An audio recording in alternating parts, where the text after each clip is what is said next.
So, hello and welcome everybody to this podcast series where we are going to be speaking to UNFPA's Jacqueline Mahon about the recently launched UNFPA State of the World Population Report.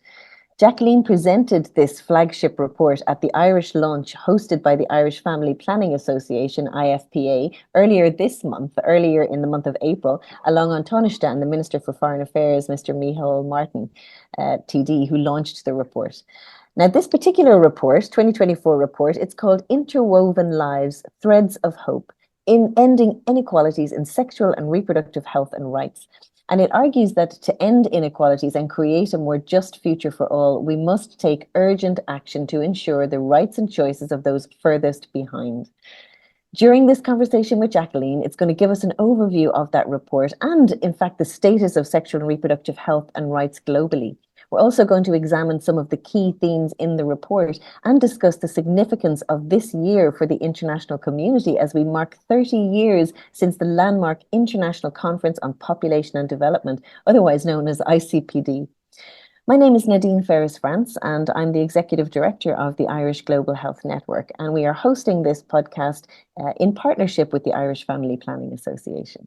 So, Jacqueline, you are very, very welcome. I'm absolutely delighted to welcome you to this podcast.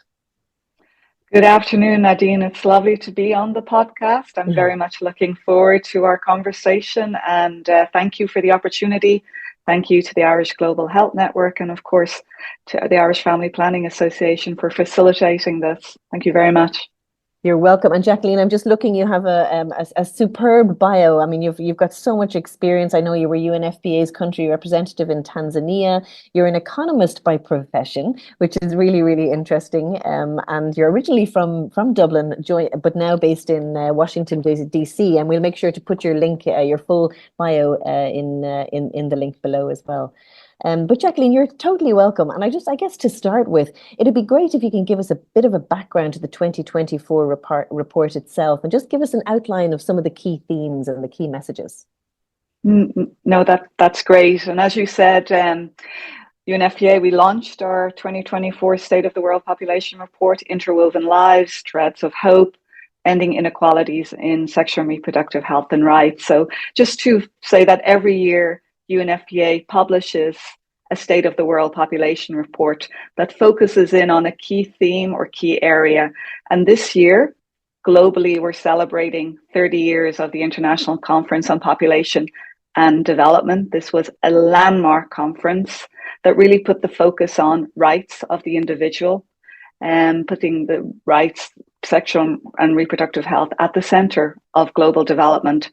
And the report focuses on that in terms of the achievements, but also the challenges and what we need to do to scale up efforts to realize that the commitments that were made in 1994. 1994, Jacqueline, I'm afraid to say, I'm embarrassed to say that I actually remember ICPD and was around for what a landmark that was. I was a young, at least I can say that, a young professional in global health and working on sexual reproductive health and rights at the time with the World Health Organization. And it was a very, very big deal. I know that, the report, just looking through the report, it's particularly beautiful, the report, really, really beautiful. Can you tell us a little bit more about the significance of the artwork that weaves its way through the report? So yes, no, thank you. And as you can see from the report, the artwork comes from across the globe. And the artwork really is exploring the themes of marginalization and discrimination, which are part of the key findings of the report. And UNFPA collaborated with several artists and women's collectives working in the world of textile art.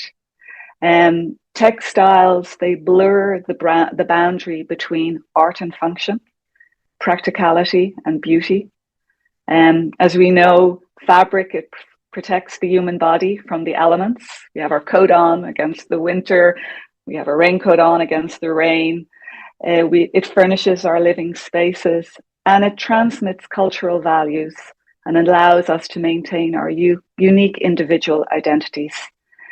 Women's movements have long used textiles to draw attention to a range of issues, from body positivity to reproductive justice and systemic racism. And the report very much underscores that the fabric of humanity is vast and beautiful, but it is only as strong as its most fragile thread. Yeah, I really love, I can hear the language. It's really beautiful to hear how the language, and I see through the report, the headings and things Mm, around, weaving and intrinsically linked and things that are really related to fabric are also used linguistically through the report. Very, very powerful and such a beautiful offering actually of the women's movement and just to help us really put sexual reproductive health and rights right to the center. I know you were in Ireland. You were back home in Ireland just last week, actually, and you were at that launch that I mentioned in the introduction. How did that launch go? it was lovely to be back in Ireland. It's always lovely to come home, and a lovely opportunity and a great privilege for me to have that, to be able to come and launch this, flagship report that's launched in many capitals across the world. And I always feel very honoured to do that coming from Ireland. It went very well, and deep appreciation we had and gratitude to Antarnishta, Micheál Martin. We had Senator Lorraine Clifford Lee, who's the co-chair of the all-party Oireachtas interest group on sexual and reproductive health and rights. We had colleagues from the Department of Foreign Affairs, Irish Aid, civil society organisations, young people. And as always, it was organised by the Irish Family Planning Association, who always do a fabulous job. And it's always lovely to see the range of people in attendance and the interest in the report. We have people who come back every year for the launch of this flagship report. So it's always lovely to see them at it. And the messaging was very clear, the importance of the sexual and reproductive health and rights agenda, recognizing the progress both in the context of Ireland and globally, and definitely the need to continue the momentum and to scale up efforts. And just let me say that we as UNFPA, we appreciate the Government of Ireland and the people of Ireland's support to UNFPA. And at that launch, there was a welcome announcement of additional funding to one of our big programs, UNFPA Supplies, which is the largest procurer of reproductive health commodities, family planning, contraceptives, so essential support. And we're very grateful more generally to the support of the Irish government and the Irish people to UNFPA. Yeah, thank you, Jacqueline. And I suppose that support and that kind of scaled up support is also directly linked to the launch. I know recently the Irish government, the Department of Foreign Affairs, launched the SRHR initiative, so Sexual Reproductive Health and Rights Initiative, where Ireland is really committing to scale up and expand its sexual reproductive health and rights particular area with a focus on emergencies, on young people's access to sexual reproductive health and rights, and the unmet need for contraception. And I know UNFPA is a key implementing partner in that work.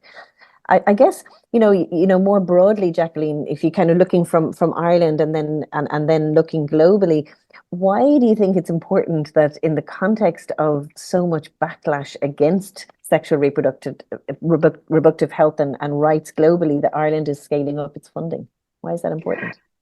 I think it's very important. And as you said, we are seeing rising backlash against the agenda. I mean, it could be also because the agenda is being successful. It is moving forward, sexual and reproductive health and rights. And we know that in such situations there can be a pushback. But, it sends a strong signal of the importance of the International Conference on Population and Development and the agenda that it stood for, that the centrality of sexual and reproductive health and rights. Also recognition that there is still much more work to be done. We're not there yet. We're not there for women and girls and the young people everywhere, and that we need to keep scaling up those investments so that we can realize the dream that was Cairo. We can realize the commitments that we made as part of the Sustainable Development Goals.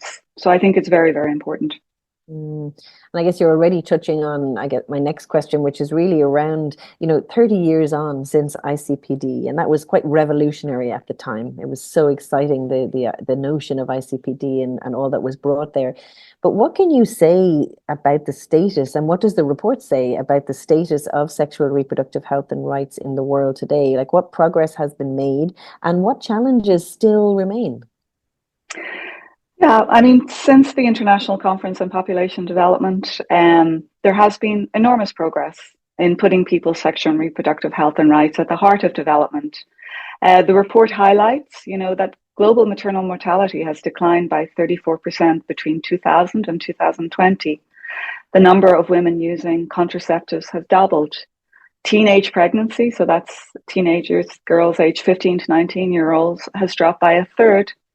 And 162 countries have passed laws against domestic violence. I mean, there are just some highlights, but there's much more depth in the report. At the same time, the report also highlights that progress has stalled or slowed in recent years. Millions remain far behind, particularly those most marginalized and discriminated against. A quarter of women cannot say no to sex with their husband or partner. Nearly 1 in 10 women have no choice over whether to use contraception. And sadly, between 2016 and 2020, the global annual maternal mortality ratio has stalled. The report also highlights new research that progress over the last 30 years has come from targeting the people who have been easiest to reach. And it really stresses that all countries have disparities in health access, that issues of wealth, ethnicity, gender, and other identifiers dictates people's freedom of choice and access to healthcare. And it also highlights that disparities are often greater within countries and between them. And it is a call for action, really in terms of the need to tailor, to target our programs to those that have been pushed behind, that have been left behind. The issue of inclusivity, putting people at the center of their sexual and reproductive health and rights, having a comprehensive approach, and also the importance of data, so that we have the data that can really inform programming, policy, and that really elevates where we need to focus our attention. And the needed investments, we need to scale up investments in the agenda. Yeah, a lot remains to be done. There's no question. I guess one thing I was just picking up when you were talking about inequalities, and I'm particularly interested in stigma, having worked specifically on HIV for the last 20, 30 years. Can you say a little bit about stigma in relation to sexual reproductive health and rights? What are the kind of the main issues, the challenges around stigma? And I would say like stigma, social stigma, and also self-stigma. Yeah, I mean, the report highlights, different stigmas. It focuses in on young people, adolescents and young people, being stigmatized because they're accessing sexual and reproductive health services that they want to, they want to protect themselves, but that they also, and that they are having sex, and they want to ensure that they have the necessary information. And it can be very off-putting for them. That's why we very much promote adolescent and youth-friendly services, comprehensive sexuality education, so that young people know about their bodies and that they can make informed choices. And at the other spectrum, you have the older person that are also having sex, and they also are feeling, that they can't talk about it because our older persons, are they having sex? They're not. Many people think that older persons don't have sex. So there's a lot of stigma. Yeah, that really has to be addressed if we are to ensure that those that have been left behind, that those that are marginalized can access sexual and reproductive health services, can have, they can exercise their sexual rights. Yeah, and Jacqueline, you were talking about older adults, the sexual health of older adults, and I know there was a specific chapter, in fact, dedicated to this group in the report. You mentioned just a little bit there around stigma, but what are some of the other barriers that are faced by older persons? And what's your definition of older persons? It's more interesting to me these days than it used to be. But how do we define older persons? And what are some of those barriers? Are they access issues? Is it stigma you've already addressed? And what can be done about them? I mean, the report, that section that you highlight, it very much focuses in on, it uses the example of the UK, and it highlights, for example, that sexual violence, that older persons maybe may not be very reluctant to report sexual violence, rape, for example, because of issues that, I'm an older person, this shouldn't happen to me, I can't come forward. They're also, they also feel, in the context of talking about that, they want to have more information about sexual health, and they want to be sexual active, but again, they're very shy because of what, of perceptions, and because I think, having services that are tailored to their specific needs, and that's one of the areas that the report highlights that we really need to target.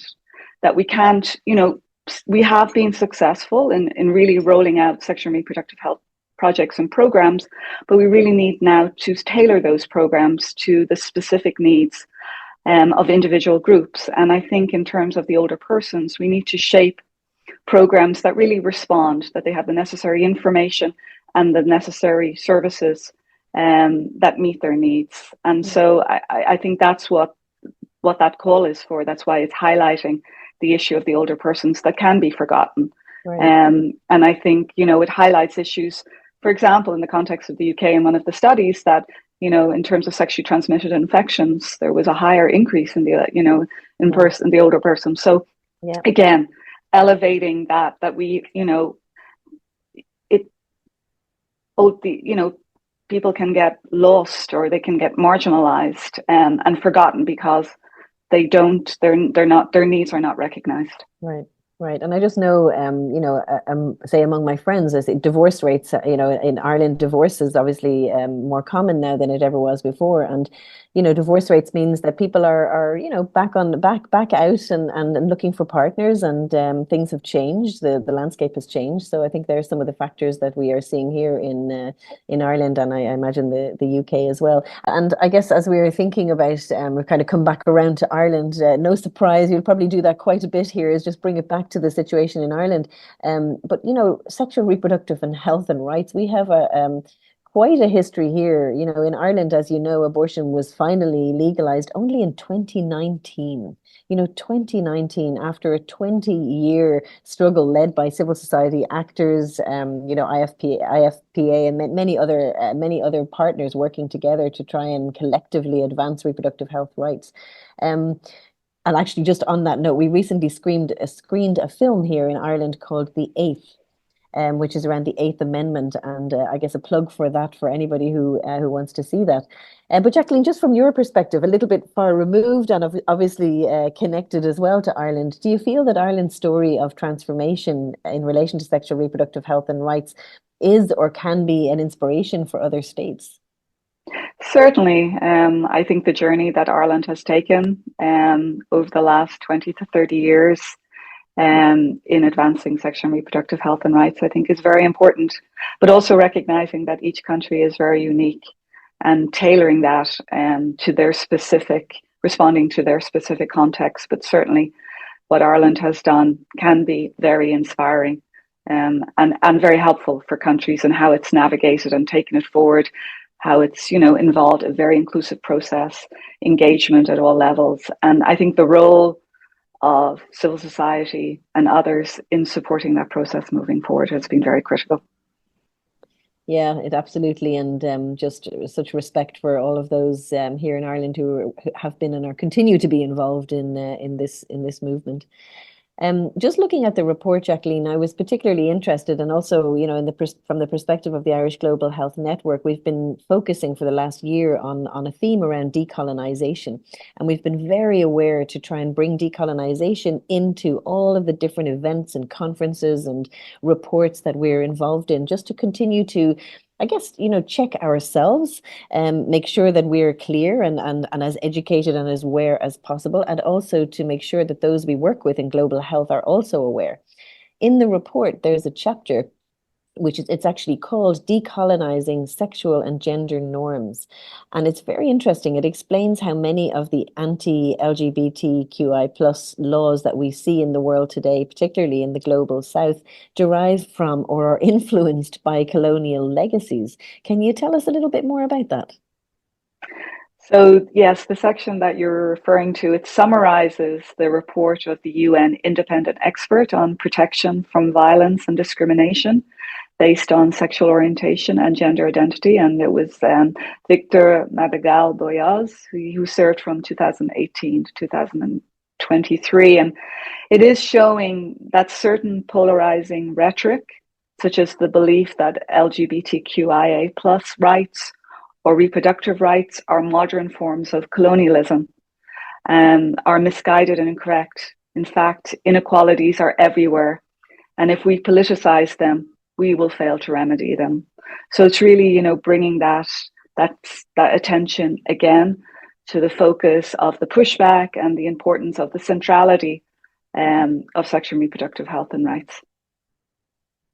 I mean, what kind of interest has that received as the report has been launched in the various countries? What kind of feedback are you getting from people? Questions, comments? At this stage, because the report is only being launched, it was only launched. I haven't. I'm not at a stage to be able to provide any detail on the feedback on this specific section. So, sorry, I can't. But I think as we reflect, I think certainly we'll be able to provide more insight into what the reaction has been to that section. Yeah, we'll track that with you, Jacqueline, and no problem. Watch what happens there. And I guess one thing you mentioned as you were speaking in the beginning was around adolescent mothers. And you have also in the report, there's a specific chapter that relates to adolescent mothers and particularly the lack of available data in many parts of the world. Can you tell us a little bit more about that? And just a little bit more. And how does this absence of data actually impact on sexual reproductive health and rights? Yes, no, as you highlight, there is a section that draws attention to the lack or limited data or quality of data available for adolescents aged 10 to 14 and 15 to 19 years. And it uses the issue of adolescent mothers. And we know that complications from pregnancy and childbirth are the leading cause of death for adolescents globally. Yet in many countries, the policies and programs needed to reduce early childbearing are based on incomplete data, which often lacks disaggregation by single age and other important characteristics, as the section highlights. There has been progress in the context of the Sustainable Development Goals. There is a specific indicator now on the adolescent birth rate, 3.7.2.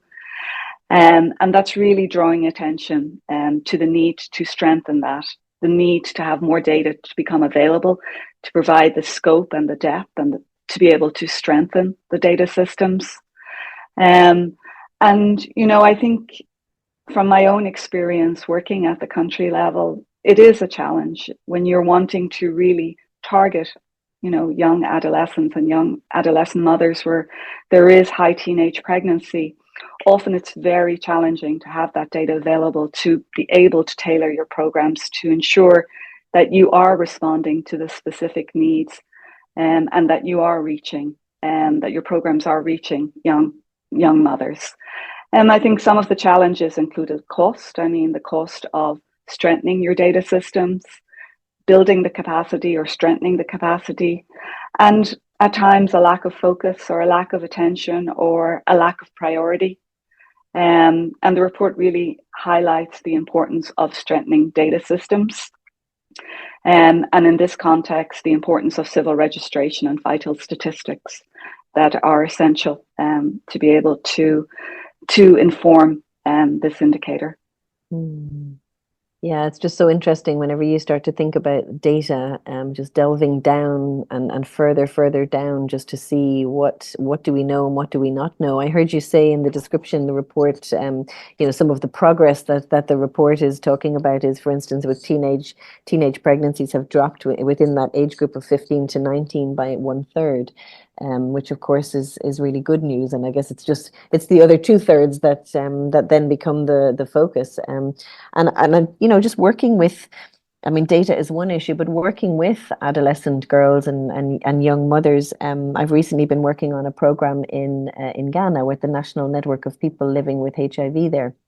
Um, and working with young mothers who are living with HIV themselves and then caring for young children, and particularly affected by self-stigma issues around self-worth, lack of self-worth, lack of self-esteem, which of course in turn means that it's very hard to, if you don't love yourself and you're not able to take care of yourself, it's very hard to take care of those around you, especially young children. What are you seeing in terms of issues like that continue to be challenges for UNFPA and all partners?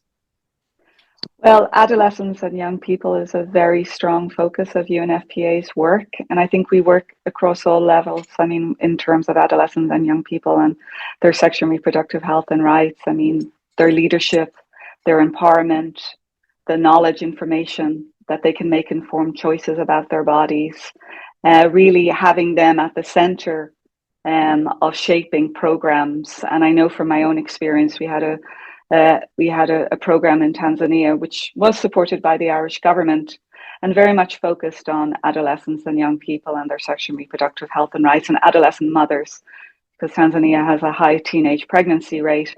And really working with them, having safe spaces for them, having girls' clubs, as you said, really empowering them, and strengthening their leadership, and giving, really them driving their agenda, and supporting them in that journey. And we were working with host populations, and we're also working with refugees as well. So I think for us, it's a very important part of the work that UNFPA does in the context of adolescents and young people. Yeah, and thank you for that to UNFPA and all the partners that work together with UNFPA. Such important work. Jacqueline, I know we're our time is short to try and, I mean, to do justice to presenting the state of the whole report. There's so many different issues and so much important information contained in that report, and we'd really encourage people to go and look at it, and particularly, it's a piece of art, as you mentioned, Jacqueline. So, don't miss the art, don't miss the creativity, when people are coming together to really look at issues that are important for women and of course for men. Jacqueline, I guess just coming to the end, if you yourself, and I mean, maybe now asking you to put on your hat as yourself, you've obviously had such experience in the field of sexual reproductive health and rights. What would be a key message from you in 2024 in terms of, I don't know, what message would you like to leave people with in terms of what they should focus on, or what they should be looking towards or trying to contribute to? We'd love to hear your view. That we have collectively as a global community, we have achieved so much in the context of sexual and reproductive health and rights since 1994, but we're not there yet. The glass is half full rather than half empty, and we really need to scale up that momentum to realize sexual and reproductive health and rights for all. And I think the report is really a clarion call in the context of focusing in on those that have been left behind, that have been pushed behind, and designing programs that can respond to that, and respond to their needs. And the report really highlights that investing in sexual and reproductive health is not only the right thing to do, it makes a difference on so many levels, including on the economic level. So there are so many reasons why it's important to invest in sexual and reproductive health and rights, and to continue to put it at the center of what we do in terms of our global development. And it's been an honor for me as an Irish woman, and growing up in Ireland, the agenda to me is very important to me, and it's just a great privilege to be able to work for UNFPA on this very important work. Thank you. Well, thank you for being an ambassador for all of us, and also just for being able to bring the report back to here to Ireland and launch it. And that the message of the report is really clear and powerful and consistent. It's like working together in solidarity to tackle inequalities, which will continue to stall progress. And we can advance sexual reproductive health and rights for all if we can just work together in that way. So, Jacqueline, thank you so much for joining us. It's been an absolute pleasure. No, thank you so very much. And the report is available on unfpa.org, www.unfpa.org. So I really encourage everybody. It's very rich. I haven't given it the level of justice that it deserves. So please do read the report. It's wonderful. Thank you. Thank you, Jacqueline.